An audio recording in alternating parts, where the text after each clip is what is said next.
KNR channel కి స్వాగతం. Britain ముందుగా హెడ్లైన్స్ చూద్దాం. పార్టీ కేంద్ర కార్యాలయంలో మాజీ మంత్రి అండ్ పిఎస్సి సభ్యురాలు శ్రీమతి విడుదల రజని ప్రెస్ మీట్. రాష్ట్ర వ్యాప్తంగా స్వర్ణాంధ్ర విజన్ కార్యాలయాలు.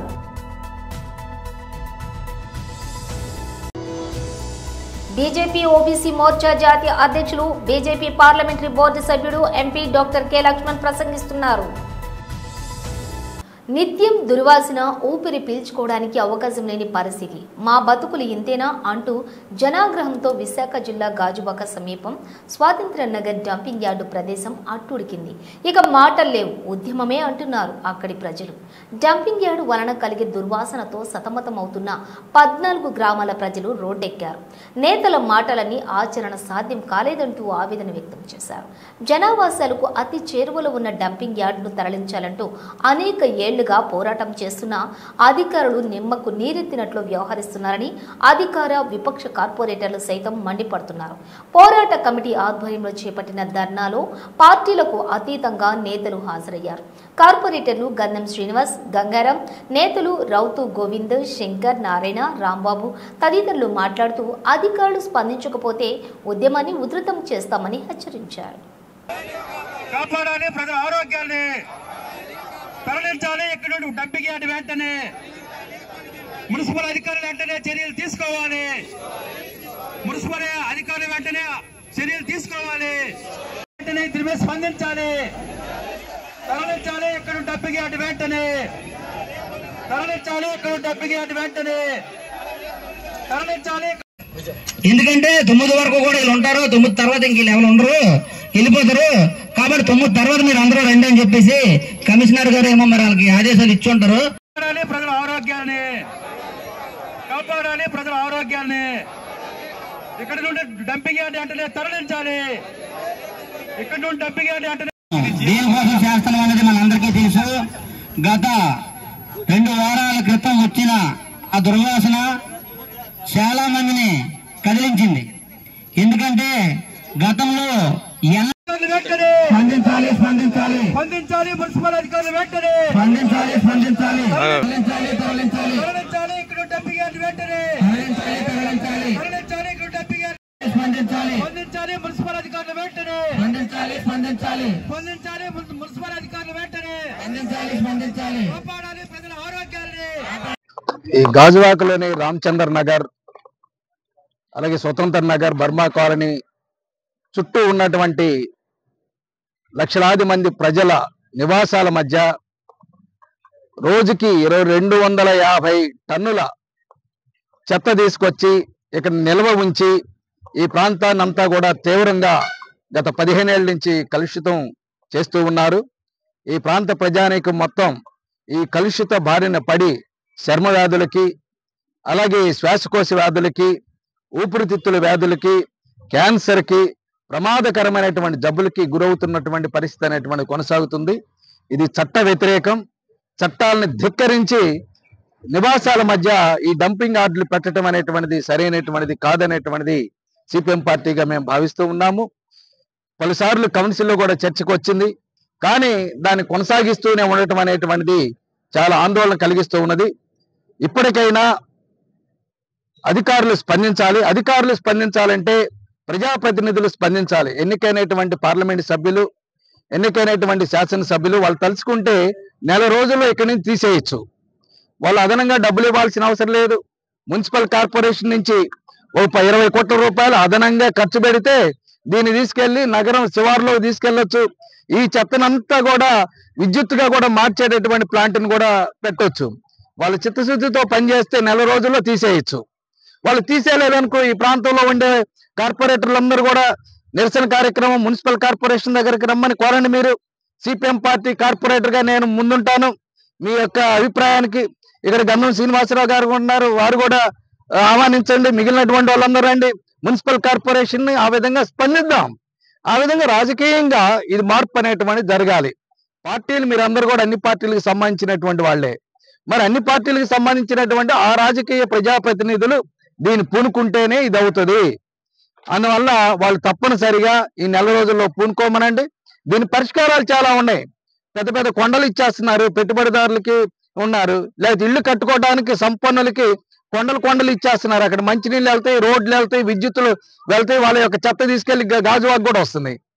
మరి అంత పెద్ద పెద్ద కొండలే నివాసాలకు అన్ని రకాల సదుపాయాలు కల్పించినప్పుడు పేదవాళ్ళు దిగువ తరగతి ఉండేటటువంటి నివాస ప్రాంతాల్లో ఈ చెత్త కొండల్ని, ఈ చెత్త డంపింగ్ యార్డ్లు ఎలా ఉంచుతారని నేను అడుగుతూ ఉన్నాను. భూములు ఉన్నాయి కదా చుట్టూ, ఓ 200 ఎకరాలు ఎక్వైర్ చేయండి, అక్కడ విద్యుత్ ప్లాంట్ పెట్టండి, దీని అంతా అక్కడ తీసుకెళ్ళండి. ఆ రవాణాకి అయ్యేటటువంటి ఖర్చు జీవీఎంసీ భరిస్తుంది. ఏడాదికి 350 కోట్ల రూపాయలు ఈ చెత్త చెదలింపుకి విశాఖపట్నం మున్సిపల్ కార్పొరేషన్ పారిశుద్ధ్యం మీద ఖర్చు పెడుతుంది. మరి దీనికి అదనంగా ఒక 10 కోట్ల రూపాయలు ఖర్చు పెట్టడం అనేటువంటి పెద్ద లెక్క కూడా కాదు. మేము మద్దతు ఇస్తాం. సిపిఎం పార్టీ 25 కోట్లు కాదు 50 కోట్లు ఖర్చు పెట్టండి రవాణాకి ఇక్కడి నుంచి తీసేయడానికి. ఏమో ప్రయత్నం చేయడానికి ఏమిటి ప్రాబ్లం అనేటువంటి నేను అడుగుతూ ఉన్నాను. ఏమిటి దీన్ని మూసేసి ఇతర ప్రాంతాలకు తరలించాల్సి దానికి ఏమిటి ఆటంకాలు ఏమొచ్చినాయని నేను అడుగుతూ ఉన్నాను. ఇది సరైనటువంటిది కాదు. అలాగే ఈ ప్రాంతంలో ఉండే మౌలిక సదుపాయాలు కూడా అదనంగా ప్రత్యేకంగా ఓ 10 కోట్లు 50 కోట్ల రూపాయలు అలాట్ చేసి ఈ పెద్ద కాలం ఉంది ఇక్కడ, తుమ్మ చెట్లు మర్చిపోయింది, జనావాసాల మధ్య తుమ్మ చెట్లు ఉండటం ఏంటని నేను అడుగుతూ ఉన్నాను. ఈ రోజు ఈ ధర్నాలో పాల్గొన్న ప్రజలందరికీ కూడా మీ తరఫున కృతజ్ఞతలు తెలియజేస్తున్నాం. మరి ఈ డంపింగ్ యార్డ్ గురించి 15 సంవత్సరాలుగా మీరు చాలా పోరాడుతున్నాం. ఇక్కడ ఉన్న రామచంద్ర నగర్ కానీ, స్వతంత్ర నగర్ కానీ, రిక్షా కాలనీ కానీ, గాంధీనగర్ కానీ, ఇక్కడ బర్మా కాలనీ కానీ, నడుపూరు కానీ, మేము అందరూ కూడా దీనివల్ల ఇబ్బంది పడుతున్నాము. దీన్ని వెంటనే ఇక్కడ ఎత్తివేయాలని చెప్పేసి ఎన్నిసార్లు అధికారులకు మేము విన్నపాలు ఇచ్చా, పట్టించుకోవటం లేదు. సరే గతంలో కూడా వైఎస్ఆర్సీపీ అధికారం నాగిరెడ్డి గారు కూడా ఒకసారి ఆ జీవీఎస్ కమిషనర్ వస్తే మీరు ఇక్కడ తీసేయండి, మేము స్థలం చూపిస్తాం, ఆ స్థలంలో పెట్టండి అని చెప్పడం జరిగింది. కానీ మా 5 సంవత్సరాలు అయిపోయింది. అంత మళ్ళీ పోరాడుతున్నాం. ఈ పోరాటానికి ఏంటంటే ఇలా పోరాటం చేస్తే అధికారులు స్పందించరు. ఇక్కడ ఏంటంటే రాజకీయాలు అతీతంగా, పార్టీలతో సంబంధం లేదు, రాజకీయాలకు అతీతంగా ప్రజలందరూ కలిసి మనం 1 రోజు 2 రోజులు అరగంట గంట కాదు, దీన్ని కొనసాగించి ఎత్తేసే వరకు పోరాటం చేస్తేనే ఇక్కడ ప్రజలకు న్యాయం జరుగుతుందని. ఎందుకంటే అందరూ చెప్పారు, సోదరులు చెప్పారు, శ్రీనివాస గంగారావు గారు చెప్పారు, చాలా మంది ఆరోగ్యంతో ఇబ్బంది పడుతున్నారు. ఎందుకంటే ఇక్కడ మీరు పెద్దవాళ్ళందరూ చూడండి, వాళ్ళలోని ఎంత బాధ ఉందో గమనించండి. ఎందుకంటే ఆరోగ్యం ఒక పక్క పూర్తిగా క్షీణిస్తున్నాయి, పిల్లలతో ఆరోగ్యం క్షీణిస్తున్నాయి. మేము రాత్రులు అన్నం తిన్నప్పుడు మాకు తలుపు వేసుకొని తినవలసి వస్తుంది, తలుపు మూసుకొని అన్నం తినాలి, లేకపోతే ఆ స్మెల్తో అన్నం కూడా తినే పరిస్థితి వస్తుంది. కాబట్టి దీని మీద అధికారులు స్పందించి ఈ చర్యలు తీసుకోవాలని మీ ద్వారా కోరుతున్నాం. 15 సంవత్సరాల నుండి ఏదైతే ఈ 76వ వార్డుకి ఆనుకొని ఉన్న డంపింగ్ యార్డ్ ఎన్నిసార్లు అధికారులు చెప్పినా సరే దీని మీద నిమ్మక నీరెత్తే పరిస్థితుల్లో అధికారులు వ్యవహరించడం తిరుగుతుంది. ఒక స్టార్టింగ్ లో గాజువాక ప్రాంతం సంబంధించి ఏదైతే ఇక్కడ చెత్త వేసి ఇక్కడ నుంచి ట్రాన్స్ఫర్ చేసిన ద్వారాగా మేము బయట పంపిస్తామని చెప్పేసి గతం ముందు చెప్పడం జరిగింది. దాన్ని ఇప్పుడు ఏం చేశారంటే అనకాపల్లి నుంచి ఇటు షిప్ యార్డ్ వరకు జోన్ 8కి సంబంధించి జోన్ 6, జోన్ 5 ఈ ఏరియా సంబంధించి మొత్తం టోటల్ గా ఈ చెత్త తీసుకొచ్చి ఇక్కడ డంప్ చేసి ఇక్కడి నుంచి వాళ్ళకి అవకాశం ఉంటప్పుడు బళ్ళు పెట్టి ఇక్కడ నుంచి చెత్త తరలించడం వల్ల ఈ చుట్టుపక్కల ప్రాంతాలు ఏవైతే ఉన్నాయో ఇటు Swatantra Nagar, Ramachandra Nagar, housing colony, Gandhinagar, Burma colony, Nadupuru ఏదైతే ప్రాంతాలు ఉన్నాయో ఈ ప్రాంతాలకి దుర్వాసన వచ్చి చుట్టుపక్కల ఎవరు కూడా నివసించే పరిస్థితి కనిపించట్లేదు. ఎన్నిసార్లు అధికారులకు చెప్పినా సరే వాళ్ళు స్పందించే పరిస్థితి కనిపించట్లేదు. ఎందుకంటే ఎవరు ఇక్కడికి వేరే ఊరు నుంచి చుట్టారకం కింద ఈ ఊరు రావాలని సరే భయపరిస్తుంది. సాయంత్రం తెల్లవారి 6 గంటలు మొదలు పెడితే రాత్రి పడుకుని 10 గంటల వరకు కూడా విపరీతమైన స్మెల్. వాళ్ళు వెహికల్తో ఆ చెత్త తీసుకెళ్ళడానికి వెహికల్ తీసుకురావడం, ఎప్పుడైతే చెత్త కదిపారో ఆటోమేటిక్గా స్మెల్ వస్తే ఇంట్లో కూర్చొని కనీసం మంచిని కూడా తాగే పరిస్థితి కనిపించట్లేదు. ఎవరు కూడా ఈ ఊరికి రావాలని బయటపిస్తుంది. అధికారులు ఏం చెప్పినా సరే ఇదిగో చేస్తున్నా అదిగో చేస్తున్నా అయిపోతుందని చెప్పి తీసుకొచ్చారు. మేము ఏదైతే కోరుతున్నామో ఇక్కడ డంపింగ్ యార్డ్ తరలించమని చెప్పేసి చాలా సార్లు మొరపెట్టుకోవడం జరిగింది. లాస్ట్ మన ఎమ్మెల్యే గారు మొన్న వచ్చారు, అడిగి వచ్చి ఏదైతే నేను చెప్పాను దాని ప్రకారం మీరు ఎందుకు చేయలేని చెప్పేసి ఇక్కడ లోపల శంకుస్థాపన కోసం కూడా పెట్టింది. ఇమీడియట్ గా నేను క్యాన్సిల్ చేస్తున్నాను, మీరు ఎట్టి పరిస్థితుల్లో ఏదైతే మీరు ఇక్కడ తరలించకపోయినా పర్లేదు కానీ ఇమీడియట్ గా క్లోజ్ చేసేసి ఇక్కడ స్మెల్ రాకుండా చేయమని చెప్పేసి అధికారులు చెప్పడం జరిగింది. ఈ మాట చెప్పి సుమారుగా ఇప్పుడు 20 రోజులు అవుతుంది. అధికారులు ఎటువంటి స్పందన కనిపించట్లేదు. ఇప్పుడు కానీ అధికారులు దిగొచ్చి తక్షణమే ఈ చుట్టుపక్కల ప్రాంతాలు ఎవరైతే ఉన్నారో, నివాస ప్రాంతాలు ఎవరైతే ఉన్నారో వాళ్ళందరూ కూడా ఆరోగ్యానికి గురవుతున్నారు. ప్రతి ఒక్కరికి ఏదో ఒక డిసీజ్, దానివల్ల హాస్పిటల్ పాలవుతున్నారు. ఇవన్నీ కూడా ఈ లేబర్ ఏరియాలు అన్ని కూడా కూలి పని చేస్తూ బతికే పరిస్థితి ఉంది. ఎవరు ఉద్యోగస్తులు ఎవరు లేరు. దానివల్ల ఎవరు కూడా హాస్పిటల్ కూడా చూపించిన పరిస్థితి లేదు, చనిపోయే పరిస్థితి ఉంది. కాబట్టి తక్షణం ఎప్పటికైనా ప్రభుత్వం స్పందించి అధికారులు తక్షణం వచ్చి దీనికి పరిష్కార మార్గం చూపించకపోతే ఈ ధర్నాన్ని ఇంకా ఉధృతం చేసి వెహికల్స్ కూడా ఇలా పరిస్థితి లేకుండా చేస్తామని చెప్పేసి. చదువు విజ్ఞానాన్ని పంచితే క్రీడలనేవి మానసిక స్థైర్యాన్ని ఇస్తాయని GVMC deputy mayor Dalli Govinda Reddy అన్నారు. గాజువాక సీనియర్ క్రికెట్ అసోసియేషన్ ఆధ్వర్యంలో మే 11 నుంచి జూన్ 8 వరకు 4 విభాగాల్లో నిర్వహించిన సమ్మర్ క్యాంపు ముగింపు కార్యక్రమం 65వ వార్డు కాకతీయ స్కూల్ ఆవరణలో జరిగింది. ముఖ్య అతిథిగా గోవిందరెడ్డి పాల్గొని మాట్లాడారు. వేసవిలో సమయాన్ని వృధా చేయకుండా పిల్లల్లో క్రీడా స్ఫూర్తిని నింపాలన్న ఆలోచనలతో చేపట్టిన ఈ కార్యక్రమం చాలా గొప్పదని కొనియాడారు. క్రీడలకు రాష్ట్ర ప్రభుత్వం ఎంతగానో ప్రాధాన్యత ఇస్తోందని, జీవీఎంసీ పరంగా కావాల్సిన సహకారాన్ని కూడా అందిస్తున్నామని చెప్పారు. నియోజకవర్గ పరిధిలోని క్రీడా మైదానాల ఎంపిక పూర్తయిన వెంటనే అభివృద్ధికి కావాల్సిన నిధులు కూడా మంజూరు చేయనున్నట్లు తెలిపారు. క్రికెట్, అథ్లెటిక్, బాక్సింగ్, వాలీబాల్ ఇలా 4 విభాగాల్లో శిక్షణ ఇవ్వటం అభినందనీయమన్నారు. అనంతరం చిన్నారులకు మెమెంటోలు అందజేశారు.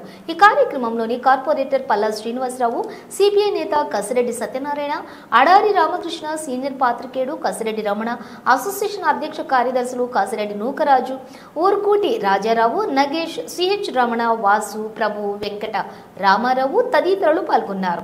వేసవి శిక్షణలో 120 మంది చిన్నారులు పాల్గొన్నట్టు నిర్వాహకులు తెలిపారు. అందరూ సైలెంట్ గా ఉండాల్సిందిగా కోరుచున్నాం. అలాగే మన 10-1 కమిటీ, అలాగే యూనివర్సిటీ ప్రతి అకాడమీలో చూడగానే ప్రతి ఒక్కరు బ్యాట్ పట్టేసుకుంటారు. నేను అకాడమీ పెట్టేస్తున్నాను 11 కోచ్ చేస్తున్నారు. కనీసం గ్రౌండ్ లో ప్రాక్టీస్ కూడా చేయలేదు, డిస్ట్రిక్ట్ కూడా ఆడట్లేదు, అకాడమీ పెట్టేస్తున్నారు. సో మీకు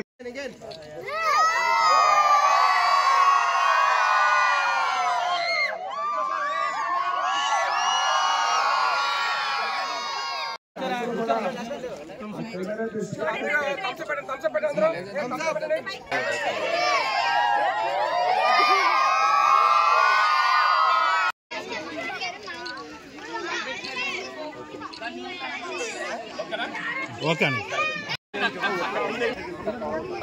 ఇలా చాయ్ బాబు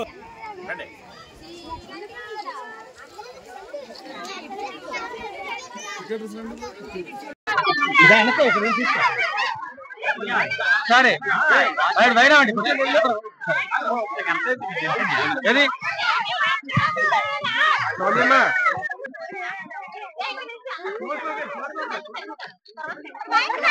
చేస్తున్నారు. అలాగే నేను నేషనల్ క్రికెట్ ఆడటం జరిగింది. సో ఇద్దరు కలిపి అక్కడ అకాడమీ పెట్టడం జరుగుతుంది. ఆ అకాడమీలో కూడా ఫీజు కూడా 100,000 రూపీస్ పెడుతున్నాం. మేము గాజువాక సీనియర్ క్రికెట్ స్థాపించి 3 సంవత్సరాలు అయింది. మేము దఫాలుగా ఈవెంట్స్ కండక్ట్ చేస్తున్నాం. మేము ఓటు ఏంటంటే మేము అందరం కూడా ఇందులో 50 మంది సీనియర్ క్రికెట్ అసోసియేషన్ సభ్యులు ఉన్నారు. మేము అందరం కూడా చిన్నతనం నుంచి అంటే మా వయసు 5 సంవత్సరాల నుంచి మేము ఈరోజు మా అందరికీ కూడా దగ్గర 50 సంవత్సరాలు వస్తున్నాయి. ఇందులో అందరూ కూడా సభ్యులు గాజువాక సీనియర్ క్రికెట్ అసోసియేషన్. దీనికి మా గౌరవ అధ్యక్షులుగా మన రాష్ట్ర టీడీపీ లీడర్ అయినటువంటి గాజువాక ఎమ్మెల్యే అయినటువంటి గౌరవనీయులు పెద్దలు పల్లా శ్రీనివాసరావు గారు మాకు ఆనరబుల్ ప్రెసిడెంట్ గా ఉన్నారు. అలాగే ముఖ్య సలహాదారులుగా కార్పొరేట్ శ్రీని గారు, గంధం శ్రీని గారు, అలాగే ఇక్కడ ఈ వార్డు పాత్రి గారు ఉన్నారు. అదే కాకుండా మన బైబిల్ గాంధీ గారు. అంటే మా senior cricket association poor peoples కి, పూర్ చిల్డ్రన్స్ కి ఏదో ఈవెంట్స్ ద్వారా క్రికెట్ లేదా ఏదైనా ఈవెంట్స్ ద్వారా వాళ్ళని చైతన్యపరితో ముందుకు నడిపించాలని మేము అందరం కంకణం కట్టుకుంటూ మేము ఈరోజు సమ్మర్ క్యాంప్ కూడా పెట్టడం జరిగింది. ఇది కూడా ఫ్రీ క్యాంప్. ఇందులో కూడా చాలా మంది టాలెంట్ పర్సన్స్ ఉన్నారు. వాళ్ళకి కూడా మా పెద్దలు గౌరవనీయులు పెద్దలు మన ఆంధ్రప్రదేశ్ మా శ్రీనివాసరావు గారు ఆది సహాయంతో వాళ్ళు కూడా ముందు వరుసలో నడిపిస్తామని ఈ సభాముఖంగా కోరుకుంటున్నాం. ఈ క్యాంపు ముఖ్య ఉద్దేశం ఏంటంటే పిల్లలు చదువుతో పాటు గేమ్ ను ఎంకరేజ్ చేయాలనే ఉద్దేశంతో పెట్టడం జరిగింది. ఇక్కడికి దగ్గరగా సుమారుగా 110 మంది పిల్లలు వచ్చి ఉన్నారు. వాళ్ళు క్యాంప్ ని సక్సెస్ గా చేశారు. దానికి అలాగే మా 10-1 కమిటీ సభ్యులు అందరూ కూడా ఇక్కడ పార్టిసిపేట్ చేసి క్యాంప్ ని విజయవంతం చేసినందుకు ధన్యవాదాలు తెలియజేస్తూ ఇంటి చక్కటి అవకాశం ఇచ్చిన పాత్రికా విలేకరులకి అలాగే ఇక్కడ ఉన్న సభ్యులందరికీ పేరున ధన్యవాదాలు తెలియజేస్తూ సేవ తీసుకున్నాం. గాజువాక సీనియర్ క్రికెట్ అసోసియేషన్ ఆధ్వర్యంలో ఈ యొక్క సమ్మర్ క్యాంప్ పెట్టడం జరిగింది. అది కూడా మే 8 నుంచి మే 11 నుంచి జూన్ 11 వరకు సమ్మర్ క్యాంప్ పెడదాం అనుకున్నాం. అలాగే సమ్మర్ క్యాంప్ పెట్టాం. ఈ మా క్రికెట్ అసోసియేషన్ ఒక రేస్ చేసి గత 3 సంవత్సరాలు అయింది. ఈ 3 సంవత్సరాల్లో కూడా మెడికల్ క్యాంప్ పెట్టడం జరిగింది. అది కూడా ఫ్రీగా మెడికల్ క్యాంప్ పెట్టడం జరిగింది. అలాగే లేని వాళ్ళ స్పోర్ట్స్ మ్యాన్ ఎవరు అథ్లెటిక్స్ ప్లేయర్స్ ఉన్నారో వాళ్ళకి కూడా ఆర్థిక సహాయం చేయడం జరిగింది. ఆ ఉద్దేశంతో ఈ ఇయర్ మనం సమ్మర్ క్యాంప్ పెడదామని మన 10 కమాండ్ కమిటీలో నిర్ణయించుకున్నాం. అలాగే సమ్మర్ క్యాంప్ పెట్టాం. ఆ సమ్మర్ క్యాంప్ లో కూడా 4 ఈవెంట్లు పెట్టామండి. ఒకటి cricket, athletics, boxing and volleyball. ఈ 4 ఈవెంట్లో పెట్టడం జరిగింది. అది 4 రోజుల పాటు జరిగింది ఈ కార్యక్రమం. అందులో ఎవ్రీడే పిల్లలకి డైట్ ఇవ్వడం జరిగింది. ఆ డైట్ కూడా ఓన్లీ మన క్రికెట్ అసోసియేషన్ నుంచే పెట్టాం. అందరూ కలెక్ట్ చేసుకుని డబ్బులు పెట్టుకొని ఫ్రీగా ఇవ్వడం జరిగింది. అలాగే పిల్లలు కూడా టైంకి 5:30 to 8:30 పెట్టాం టైము. 5:30 కన్నా 5:15కే వచ్చేసేవారు పిల్లలు. ఇక్కడికి మాకంటే ముందే వచ్చేవారు. అంత ఇంట్రెస్ట్ గా ఉన్నారు పిల్లలు కూడా. ఈ క్యాంప్ కి అటెండ్ అయిన పిల్లలు టోటల్ 110 మెంబర్స్ అండి, అన్ని 4 ఈవెంట్లు కలిపి. గాజువాక సీనియర్ క్రికెట్ అసోసియేషన్ వారి ఆధ్వర్యంలో గత 4 రోజుల నుంచి కాకతీయ స్కూల్ గ్రౌండ్లో ఉచితంగా పిల్లలకి క్రీడల్లో ఎంకరేజ్ చేస్తూ నెల మొత్తం డైట్ కూడా 10 మెన్ కమిటీ సీనియర్ అసోసియేషన్ ద్వారా పిల్లలకి ఏర్పాటు చేసి చక్కగా టోర్నమెంట్స్ అకాడమీ ఏర్పాటు చేసి ఎంతో విజయవంతంగా 4 రోజుల్లో పూర్తి చేసి పిల్లలందరూ కూడా ఈరోజు బహుమతులు ఇచ్చే కార్యక్రమం పెట్టడం జరిగింది. ఈ కార్యక్రమంలో కార్పొరేటర్ పల్లా శ్రీనివాస్ గారు, అలాగే సిపిఐ నాయకులు కసిరెడ్డి సత్యనారాయణ గారు అన్ని కూడా చక్కగా ఏర్పాట్లు చేస్తూ నిజంగా చాలా మంచి ఎంకరేజ్మెంట్. పిల్లల ఆరోగ్యం బాగుండాలి, చదువు ఎలా అయితే ఉండాలో పిల్లలకి క్రీడలు కూడా అంత ముఖ్యమైన మంచి ఉద్దేశంతో ఏర్పాటు చేయడం జరిగింది, విజయవంతం చేయడం కూడా జరిగింది. అలాగే రాబోయే రోజుల్లో కూడా పిల్లలకి పూర్తిగా ఈ 10 మెన్ కమిటీ ద్వారా గాజువాక సీనియర్ క్రికెట్ అసోసియేషన్ ద్వారా ఎంకరేజ్ చేస్తామని చెప్పడం జరుగుతుంది. వాళ్ళకి మా వంతు సహకారం కూడా జీఎంస్ ద్వారా అందిస్తామని చెప్పేసి తెలియజేస్తూ రాష్ట్ర ప్రభుత్వం కూడా ఏదైతే క్రీడలకి ఎంకరేజ్ చేయాలి, ఖచ్చితంగా వాళ్ళకి మంచి అవకాశం ఇవ్వాలని చూస్తుంది. దానికి మేము కూడా తోడ్పాటు అందిస్తూ ఖచ్చితంగా ఇక్కడ ఉన్నటువంటి స్టూడెంట్స్ అందరూ కూడా క్రీడలు చదువు రెండింటిలో కూడా పూర్తిగా శ్రద్ధ పెట్టి వారికి తల్లిదండ్రుల ఎంకరేజ్ కూడా పూర్తిగా ఉండాలని చెప్పేసి తెలియజేసుకుంటూ ఈ కార్యక్రమం పాల్గొన్న అందరూ కూడా ధన్యవాదాలు. ఇక డీటెయిల్స్ చూస్తే పార్టీ కేంద్ర కార్యాలయంలోని మాజీ మంత్రి అండ్ పిఎస్సి సభ్యురాలు శ్రీమతి విడుదల రజని ప్రెస్ మీట్ నిర్వహించారు. మిస్సింగ్ అని చెప్పేసి వాళ్ళ పేరెంట్స్ జూన్ 3న అంటే 6 రోజుల కింద అక్కడ ఉన్నటువంటి లోకల్ పోలీస్ స్టేషన్లో ఆ అమ్మాయి మిస్సింగ్ అని చెప్పి కంప్లైంట్ ఇవ్వడం జరిగింది. ఆ కంప్లైంట్ ఇచ్చిన దగ్గర నుంచి చూస్తుంటే 6 days అంటే ఈ రోజున పోలీసులు ప్రిలిమినరీగా మనకేం చెప్తున్నారంటే ఇప్పుడు తన పైన బీర్ సీసాలతో కొట్టేసి గాయాలతో తను చనిపోయింది అని చెప్పి ప్రిలిమినరీగా తెలుస్తుందని చెప్పి ఈ రోజున తను చనిపోయింది అని చెప్పి ఈరోజు ప్రకటించినటువంటి విషయం ఈరోజు రాష్ట్రంలో మనం అందరం చూస్తున్నాం. అంటే ఒక్కసారి ఆలోచన చేయండి, 6 రోజుల కింద ఇచ్చినటువంటి కంప్లైంట్ ఆ టైంలో మిస్సింగ్ అని ఒక ఎస్టీ బాలిక ఇంటర్మీడియట్ చదువుతోంది, తను మిస్ అయింది అని చెప్పి బాధతో పోలీస్ స్టేషన్ని అప్రోచ్ చేస్తే పోలీసులు వాళ్ళ యొక్క ఇర్రెస్పాన్సిబుల్ వల్ల వాళ్ళ యొక్క కేర్లెస్నెస్ వల్ల ఈ రోజున 6 రోజుల తర్వాత తిరిగి చూస్తే తను షీఈ్ నో మోర్, తను చనిపోయింది. పోలీసులు కనుక ఇంత శ్రద్ధ పెట్టున్నా ఒక స్పెషల్ టీమ్స్ని దింపి ఆ మిస్సింగ్ అమ్మాయి కోసం ట్రేస్ చేస్తున్నా ఈ దారుణం జరిగేది కాదేమో. ఈరోజు ఏమాత్రం కూడా పట్టించుకోనటువంటి పరిస్థితుల్లో మనం చూస్తే ఆ అమ్మాయి ప్రాణాలతో లేదు, ఆ ఫ్యామిలీ ఆ అమ్మాయిని కోల్పోయింది. I convey my deep condolences to her family members.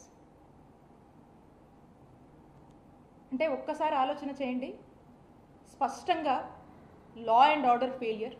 ఇది పోలీసుల ఫెయిలియర్ కాదా అని నేను అడుగుతా ఉన్నాను. ఇప్పుడు ఏమన్నా అడిగితే 100 కారణాలు చెప్తారు, 100 కారణాలు స్టార్ట్ చేస్తారు. ఎందుకు స్టార్ట్ చేస్తారంటే వాళ్ళు ఫెయిల్ అయ్యారు కాబట్టి. ఈ పోలీస్ యొక్క ఫెయిల్యూర్ని కప్పిపుచ్చుకునేందుకు చేసేటువంటి ప్రయత్నంలో భాగంగా అనేక సాకులతో కారణాలతో వాళ్ళు ఇక మొదలు పెడతారు. ఇదొక్కటే కాదు, రాష్ట్రంలో ప్రతిరోజు ఈ ఏడాదిగా ఎక్కడో అక్కడ ఏదో ఒక సంఘటన ఇలాంటివి ఏదో ఒక ఇన్సిడెంట్ జరుగుతూనే ఉన్నాయి. ఈ ఏటి మీద కూడా ఈ యొక్క కూటమి ప్రభుత్వానికి ఏటి మీద కూడా ఇంట్రెస్ట్ లేదు. వేటిని పట్టించుకుందామని కానీ అదుపు తప్పిన లా అండ్ ఆర్డర్ విషయంలో ఈరోజు పోలీస్ స్టేషన్లకు వెళ్తే ఏంటి పరిస్థితి? ఈరోజు ఒక కంప్లైంట్ ఇచ్చిన ఒక సామాన్యుడు ఆ కంప్లైంట్ తీసుకోవాలన్నా, ఆ కంప్లైంట్ కన్సిడర్ చేయాలన్నా ప్రతి చోట ఎమ్మెల్యే ఆఫీస్ నుంచి చెప్తే కానీ ఆ పోలీస్ స్టేషన్లో ఆ కంప్లైంట్ని, సామాన్య ప్రజలు ఇచ్చేటువంటి ఆ కంప్లైంట్ని కన్సిడర్ చేసే పరిస్థితి లేదు. ఈ కూటమి ప్రభుత్వం ఏర్పడ్డాక సామాన్యుడికి స్వేచ్ఛ లేదు ఈ రాష్ట్రంలో స్పష్టమవుతా ఉంది. ఇలాంటి పరిస్థితుల్లో ఎవరికి కూడా న్యాయం జరగట్లేదు. ప్రతి ఒక్కరూ సఫరర్సే, ప్రతి ఒక్కరూ విక్టిమ్స్గా ఈ కూటమి ప్రభుత్వం. రాష్ట్ర వ్యాప్తంగా స్వర్ణాంధ్ర విజన్ కార్యాలయాలు. అందరికీ నమస్కారాలు. ఇటు రాష్ట్ర స్థాయిలో ఉండే చీఫ్ సెక్రటరీ మొదలుకొని సహచార మంత్రివర్గ సభ్యుల దగ్గర నుంచి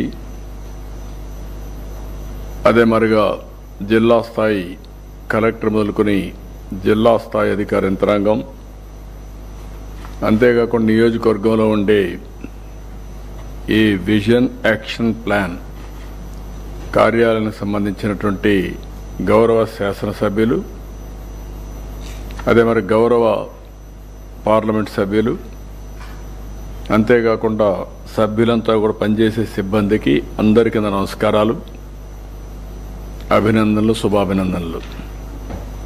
ఈరోజు మనం ఒక హిస్టారికల్ డేకి శ్రీకారం చుట్టాం. కొత్త ప్రభుత్వం వచ్చి 12వ తారీఖుకి ఒక సంవత్సరం అవుతుంది. ఈ సంవత్సరం కంటే ముందే ఒక విజన్ తయారు చేసుకున్నాం. మనందరికీ స్వాతంత్రం వచ్చి 100 years పూర్తి చేసుకునే సందర్భం 2047. దీనికోసం భారతదేశం ప్రధానమంత్రి నరేంద్ర మోడీ గారి ఆధ్వర్యంలో వికసిత్ భారత్ 2047 ఒక విజన్ డాక్యుమెంట్ తయారు చేశారు. మనం కూడా దానికి సింక్రనైజ్ చేసుకుంటూ స్వర్ణాంధ్ర విజన్ 2047కి మనం శ్రీకారం చుట్టాం. ఇందులో టాప్ 10 ప్రిన్సిపల్స్ మీరు ఒక్కసారి చూస్తే, పేదరికం లేని సమాజం, జీరో పావర్టీ, అదే సమయంలో P4, ఎందుకంటే ఆర్థిక అసమానతలు తగ్గించే లక్ష్యంగా P4 కూడా తీసుకొచ్చాం. ఇంకొక పక్క ఉద్యోగ కల్పన,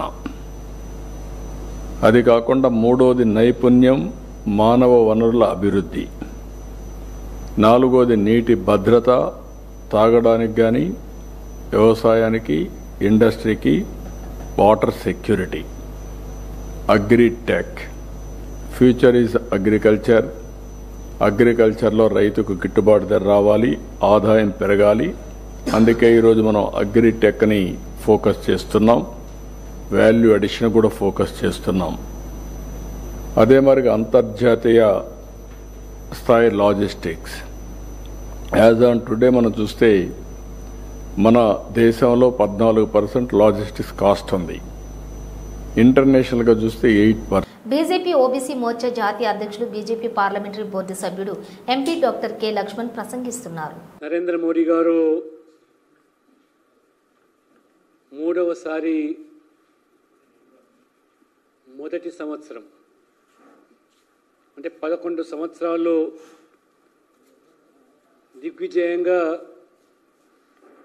తన పాలన పూర్తి చేసుకున్న సందర్భంలో వారికి తెలంగాణ ప్రజల తరఫున, భారతీయ జనతా పార్టీ తెలంగాణ శాఖ తరఫున హృదయపూర్వకమైనటువంటి శుభాకాంక్షలు.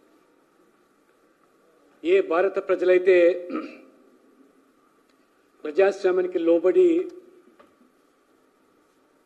3 సార్లు ఒక వ్యక్తిని వరుస క్రమంగా, అందులో అత్యంత వెనుకబడ్డ సామాజిక వర్గానికి సంబంధించిన వ్యక్తి, అతి పేద కుటుంబంలో జన్మించి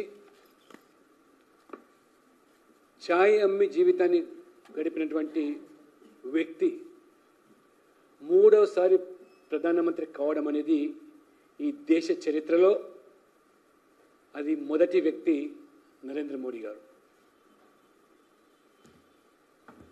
ఈ 11 సంవత్సరాల్లో పాలనలో తెలంగాణ భారత ప్రజల ఆకాంక్షలు ఆలోచనకు అనుగుణంగా ఏ నమ్మకంతోనైతే వారు ఓటేసి గెలిపించారో ఆ నమ్మకాన్ని ప్రజల్లో కల్పించడమే కాకుండా వారి విశ్వాసపాత్రుడై భారతదేశ బులెటిన్ ముగించే ముందు హెడ్లైన్స్ మరోసారి. పార్టీ కేంద్ర కార్యాలయంలో మాజీ మంత్రి అండ్ పిఎస్సి సభ్యురాలు శ్రీమతి విడుదల రజని ప్రెస్ మీట్. రాష్ట్ర వ్యాప్తంగా స్వర్ణాంధ్ర విజన్ కార్యాలయాలు.